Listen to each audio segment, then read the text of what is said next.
듣는 즐거움과 유익한 정보가 있습니다. 대한민국 뉴스 채널 KBS 1라디오 김방희의 시사 플러스. 네, 이 촛불 집회를 통해서 우리가 확인하게 되는 것 가운데 하나가 무섭게 성장한 인터넷 언론의 힘입니다. 심지어는 일부 기성 언론의 영향력을 앞지르고 있다, 이런 평가까지 나오고 있는데, 그런가 하면은 이게 왜곡이 심하다, 아마추어리즘이다 하는 부정적 시각이 있는 것도 사실입니다. 그래서 인터넷 방송 칼라TV를 제작하고 있는 조대희 PD를 연결해서 궁금한 점 좀 여쭤보도록 하죠. 조 PD님 안녕하세요. 예, 안녕하세요. 그 칼라TV라는 인터넷 방송에 익숙치 않은 분들이 계실 거예요. 어떤 데입니까? 예, 이곳은 이제 잘못 아시는 분들이 계신데요. 이게 원래 이제 진보신당 인터넷 방송 칼라TV라고 이제 나오고 있고요. 예. 이거는 이제 진보신당에서 이제 뭐 공식적으로 운영하는 것은 아니고요. 이제 당원들, 이제 저도 이제 당원인데요. 예. 당원들과 이제 지지자들이 이제 자발적으로 이제 만들어가는 방송이라고 할 수 있습니다. 언제 시작이 됐습니까? 시작은 이제 지난 총선 때부터 이제 진보신당이 이제 그러시구나. 뭐 정책 홍보를 위해서 시작을 했습니다. 촛불 집회 현장 생중계는 언제부터 하셨어요?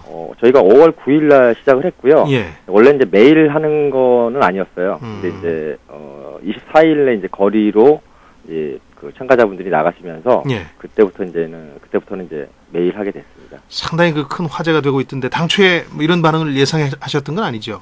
그렇죠.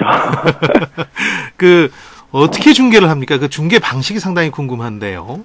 실제로는 이제 되게 간단합니다. 그러니까 노트북 한 대와 예. 카메라, 그다음에 이제 와이브로라고 하는 이제 와이브로를 이제 처음 들어보시는 분들 계실 텐데요. 예. 일종의 이제 무선 인터넷인데, 이제 기존의 무선 인터넷은 이제 이동을 하면 끊어지는데요.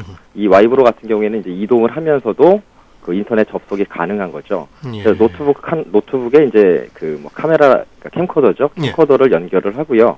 노트북에 연결된 와이브를 통해서 그 카메라를 통해서 나오는 화면이 여러분들이 이제 보시는 그 일종의 미디어 서버, 그러니까 동시에 그 방송을 보실 수 있는 미디어 서버로 그 화면이 이제 송출이 됩니다. 예. 그 미디어 서버를 통해서 여러분들이 이제 클릭하시면 그 방송을 시청할 수 있는 구조로 되어 있습니다. 그렇게 간단한 장비를 가지고 중계를 하니까 뭐 인력도 그렇게 많이 필요하진 않겠군요. 예, 지금은 이제 매일 중계를 하면서 예. 카메라 같은 경우에는 좀 무게가 나가니까 이제 또 이제 뭐 격하게 이제 경찰들하고 충돌하는 장면을 촬영할 때나 뭐 10시간 넘게 이제 하기 때문에 이제 교대를 좀 해주기 때문에 이제 인력이 좀 늘어나긴 했는데요. 예. 초기에는 뭐 한 2-3명 정도면은, 그러니까 간단한 중계 같은 경우에는 가능하죠. 예. 그 초창기에 이제 기성 언론들이 촛불 집회를 상당히 그 부정적으로 보도를 했기 때문에 그렇겠습니다만은, 현장에서 예.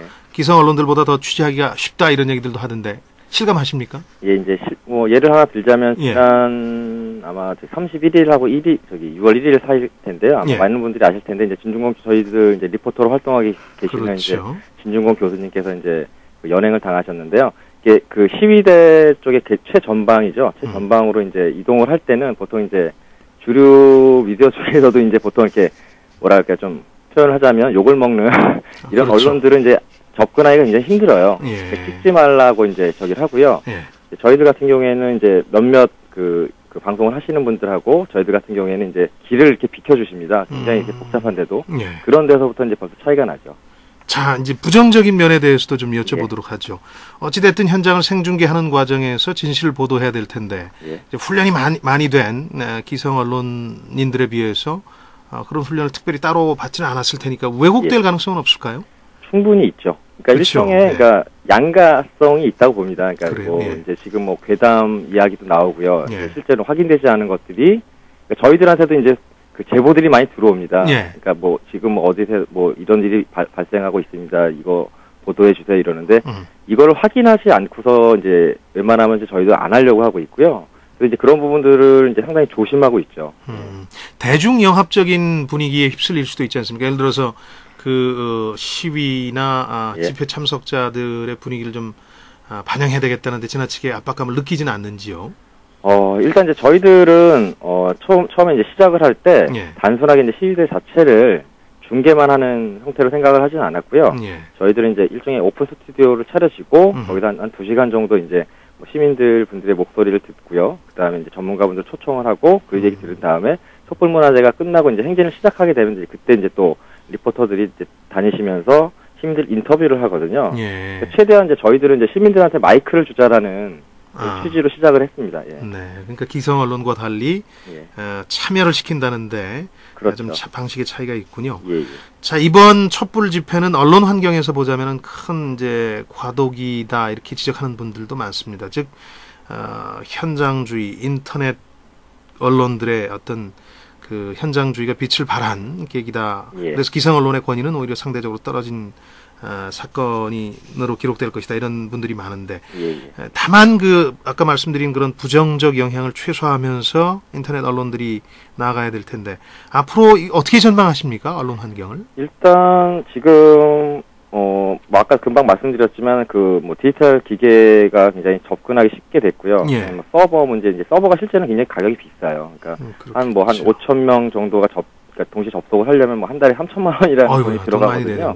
예. 이거는 개인들이 할 수는 없는 거였어요. 예. 지금까지. 근데 이제 그 뭐 요즘에 뭐 유명해진 그 아프리카 사이트라든가 예. 그다음에 다음에 이제 티파 사이트 같은 경우에는 개인이 그 비용을 내지 않고서도 그 사이트를 통해서 이제 중계를 할 수 있다는 거거든요. 예. 그래서 이제 또 한 가지 우려점들은 이제 바로 그 굉장히 많은 카메라들이 있으면서 예. 그 개인의 그 신상들이 이제 뭐 무작위 노출되는 것도 있고요. 그다음에 이제 또 이 방송을 보시는 분들이 그 되게 선정적인 장면들 있지 않습니까? 그러니까 네. 검경들과 그러니까 경찰들과 충돌하는 장면들을 되게 보기를 원하시는 분들이 또 많으세요. 그렇겠죠. 그러니까 선정성에만 너무 이제 치중하다 보면 그러니까 기존의 이제 주류 언론에서도 이제 굉장히 뭐 보통 냄비 언론이라고 하지 않습니까? 네. 그러니까 뭐 굉장히 끌어올랐다가 이게 가라앉게 되는데 그러니까 이런 것들이 이제 진짜 뭐 언론 매체로서 좀 자리를 잡고 다양한 목소리를 듣는 통로가 되기 위해서는 예. 이런 선정성에 대해서 경계를 해야 되겠고요. 예. 또 한 가지는 그러니까 단순하게 이제 집회를 중계하는 것을 떠나서 나름의 컨텐츠를